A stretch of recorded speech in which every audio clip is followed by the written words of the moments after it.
Hello friends, কেমন আছেন সবাই? আশা করি সকলে ভালো আছেন। আমি আজকে আপনাদের গরম গরম রেসিপি একটা তৈরি করে দেখাবো।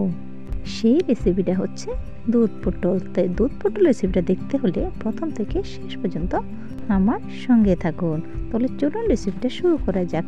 তো শুরু করার আগে সকল বন্ধুদের কাছে ছোট্ট একটা রিকোয়েস্ট, যারা যারা আমার চ্যানেলটাকে এখনও সাবস্ক্রাইব করেনি তারা প্লিজ সাবস্ক্রাইব করে দেবেন, আর পাশে থাকা বেল আইকনটি অবশ্যই ক্লিক করে রাখবেন। তাহলে যখনই কোনো আমি নতুন ভিডিও আপলোড করব সঙ্গে সঙ্গে কিন্তু নোটিফিকেশান আপনাদের কাছে পৌঁছে যাবে। তাহলে চলুন রেসিপিটা শুরু করা যাক। এখানে দেখুন আমি 500 গ্রামের মতো পটল নিয়ে নিয়েছি। তো এখন এগুলিকে আমি খোসা ছাড়িয়ে নিব এবং খোসাগুলি আমি কীভাবে ছাড়াই দেখতে থাকুন। প্রথমে দুই মাথাটা কেটে নিলাম, তারপর একটু একটু করে বাদ দিয়ে দিয়ে পুরো পটলটাকে খোসা ছাড়িয়ে নিচ্ছি।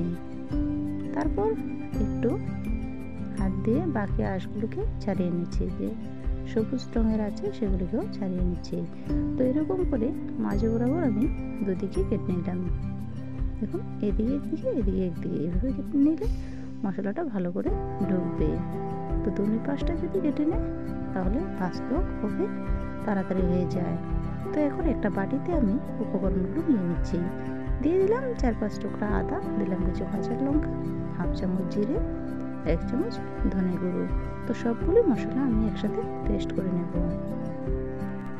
এখন এই বাটিটা সাইডে রেখে আমি অন্য একটা বাটিতে নিয়ে নিচ্ছি 3 চামচ দই, তারপর দিয়ে দেবো 5-7টা কাজু। তো এখন এগুলিকে সাইডে রেখে আমি পটলগুলোকে পরিমাণ মতো হলুদ আর লবণ মাখিয়ে রাখবো 2 মিনিটের জন্য।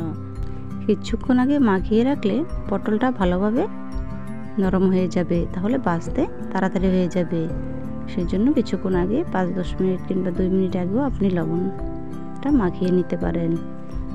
সবগুলি পটল মাখানো হয়ে গেছে। এখন আমি সাইডে রেখে উনুনে কড়াই বসিয়ে তার মধ্যে তেল দিয়ে দিয়েছি। এখন তেলটা একটু নাড়াচাড়া করে দেব। তারপর আমি এক এক করে পটলগুলো ওই তেলের মধ্যে ভেজে নেব।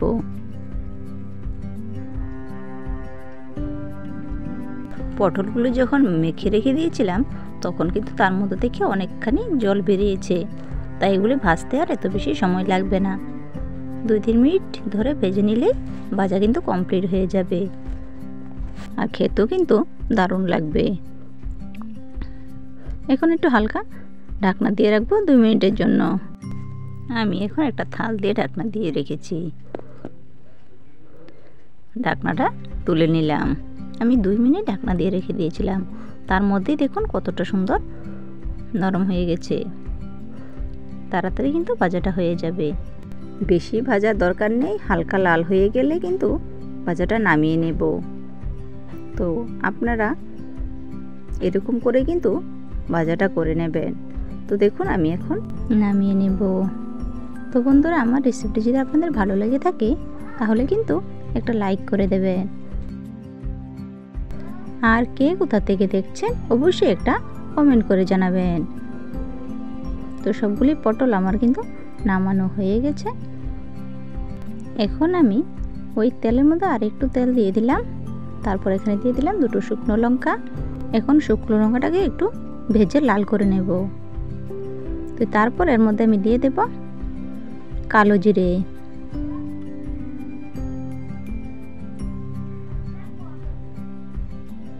কালো জিরেটা দিয়ে একটু নাড়াচাড়া করে এর মধ্যে দিয়ে দেব পেস্ট করে রাখা আদা, কাঁচা লঙ্কা, জিরে গুঁড়ো, ধনে গুঁড়ো সবগুলো একসাথে পেস্ট করে রেখে দিয়েছি, সেটা দিয়ে দিলাম।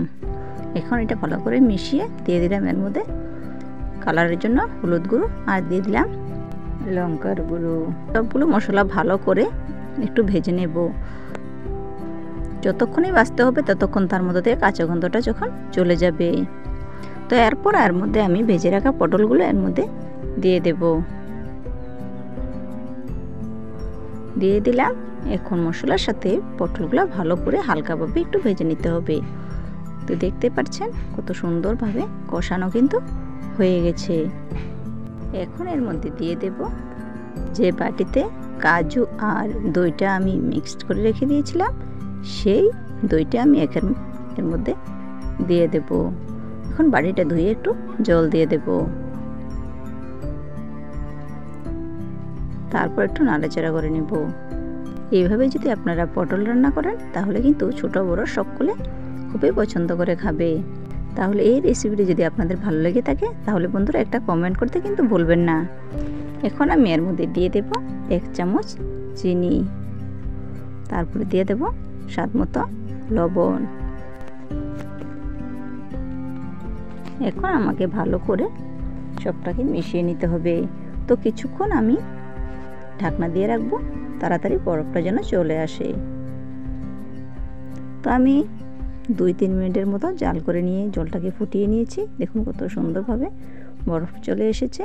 তো আমার রান্নাটাও কিন্তু প্রায় হয়ে এসেছে। তো এরকম রেসিপি আপনারা বাড়িতে অবশ্যই ট্রাই করবেন, আশা করি সকলেরই ভালো লাগবে। এখন এর মধ্যে দিয়ে দেব আমি 1/2 চামচ গরম মশলা, আর দিয়ে দেব 1 টেবিল চামচ ঘি। তো দুটোটা উপকরণ আমার দেওয়া কিন্তু হয়ে গেছে। এখন ভালো করে একটু ফুটিয়ে আমি নামিয়ে নেব। বন্ধুরা রান্না কমপ্লিট, আমি নামিয়ে নিচ্ছি। দেখুন এই রেসিপিটা কতটা সুন্দর এবং দেখতে কতটা সুন্দর হয়েছে, খেতেও কিন্তু দারুণ লাগে।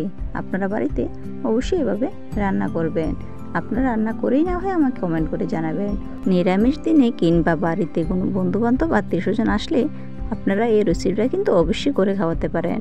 আশা করি সকলেরই ভালো লাগবে। তো বন্ধুরা আমার রেসিপিটি যদি আপনাদের ভালো লেগে থাকে তাহলে প্লিজ একটা লাইক, শেয়ার, সাবস্ক্রাইব করে দেবেন। আজকের জন্য এই পর্যন্তই।